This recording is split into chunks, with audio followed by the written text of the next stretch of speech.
my colleague, Mr. S.K. Srivastav, Ms. Aya Yoshida, Mr. Alok Parthi, Dr. V.K. Garg, Dr. Michael Green, Mr. Kagadima, Mr. Thomas Matthew, Dr. Michael Green, I said, and other distinguished delegates and friends. We come to the conclusion of yet another fruitful and a very frank 3 days of dialogue.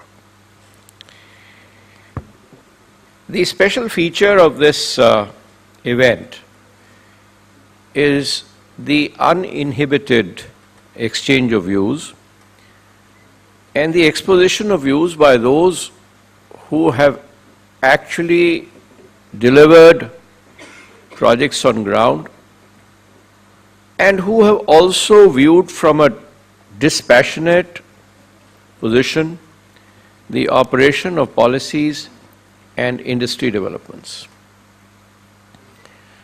They are not necessarily those who are stakeholders in investments. Yes, there are stakeholders in investments also, because if their stakeholders are involved, they know where to put the money. It's most important that money is put by somebody on projects. And money will only be put on projects if future policies of governments are clear at least in a decade's perspective.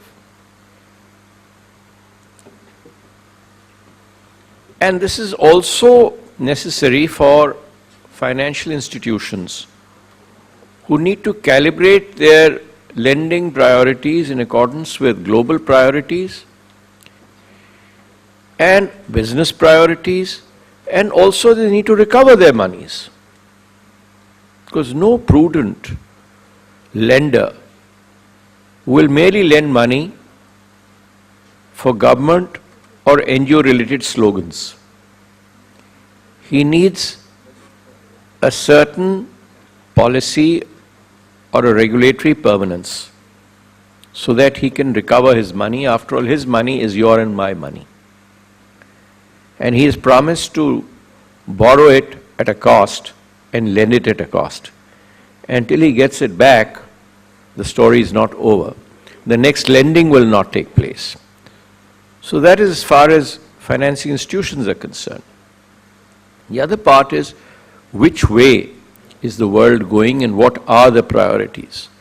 So obviously it is development, it is equity, and also the environment. Now all these three have to move together in a harmonious framework. There cannot be victory of either. It's not a question of victory or defeat.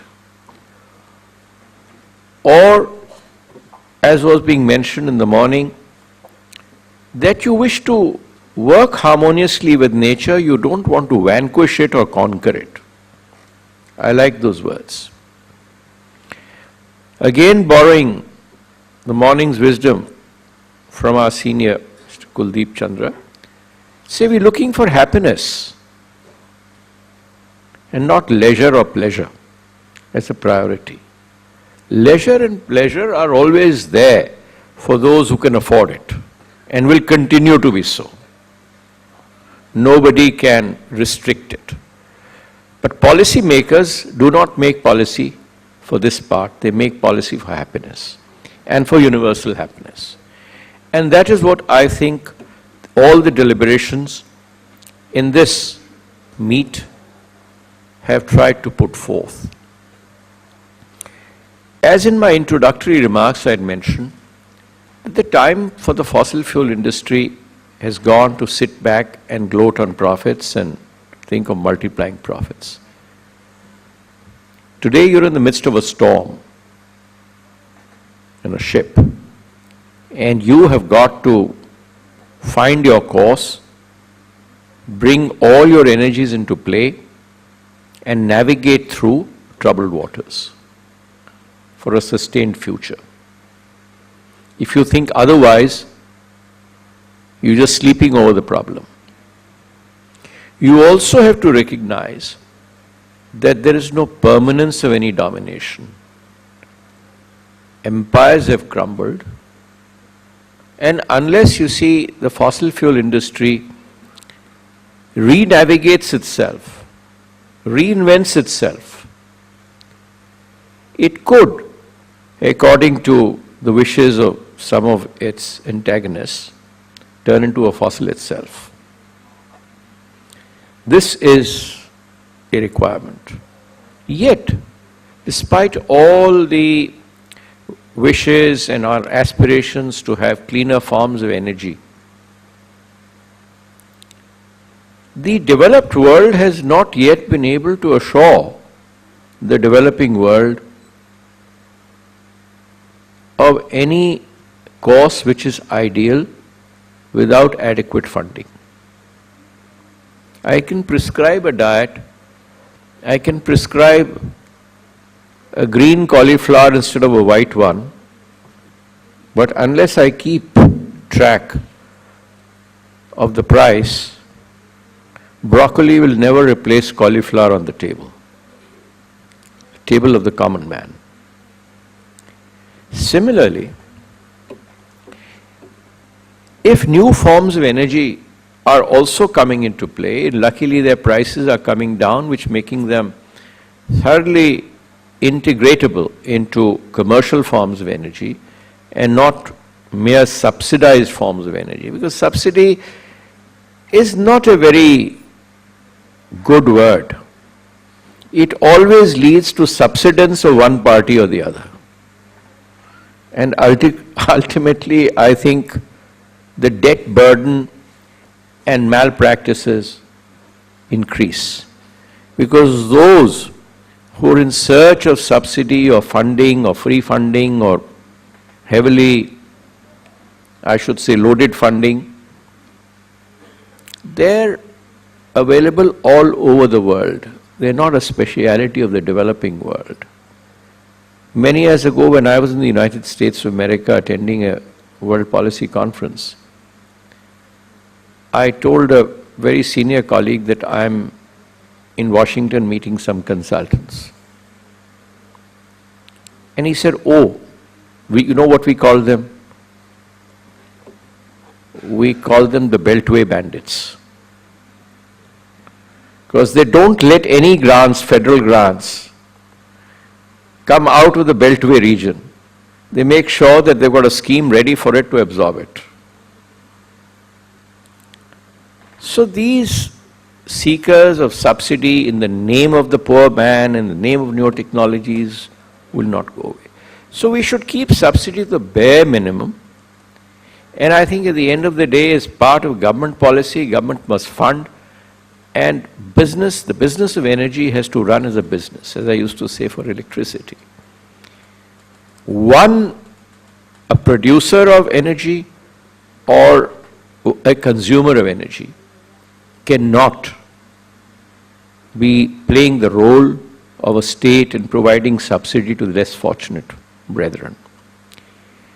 We have imposed various cesses and taxes in the form of carbon tax, we call it clean coal cess, clean energy cess, clean environment cess, depending on how you wish to utilize the fund.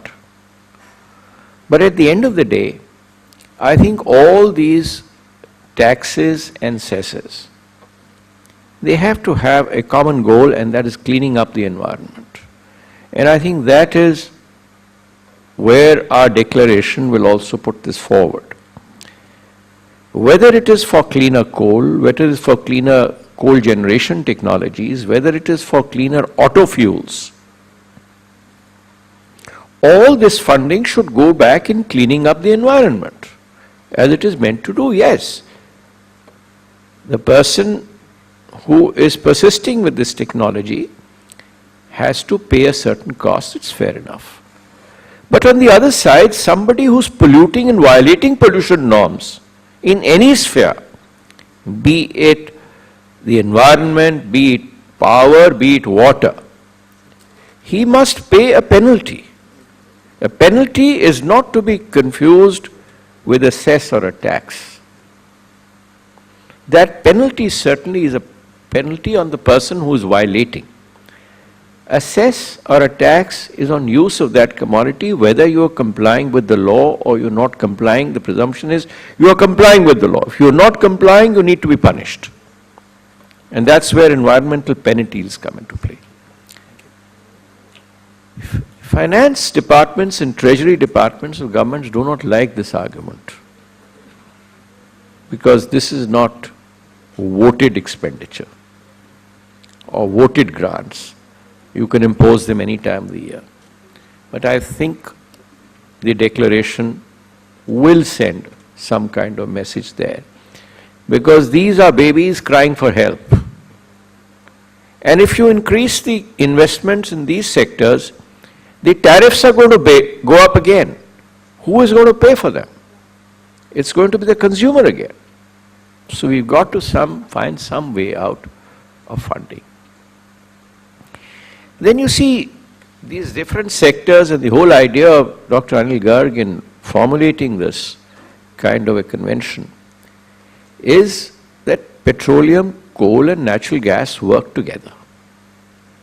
They must synergize. They must synergize their actions and not work in silos. And today we've come to such a pass that we've got to synergize with the renewable resources also, and integrate the various forms of energy. Because the end product is we need this light to glow, we need the air conditioner to function, we need the fan to blow.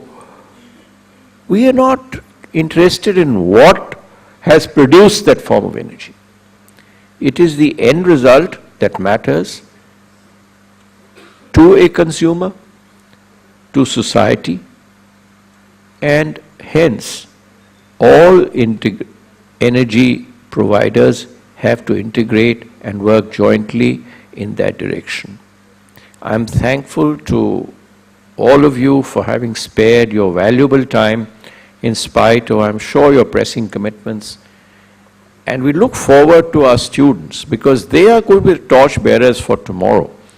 And if we can throw some seeds of high-yielding varieties into their minds, I think the purpose of this meet, of all the black hair turning gray into white, and some of them disappearing, will have been amply paid if the crop of the future is good. Thank you very much.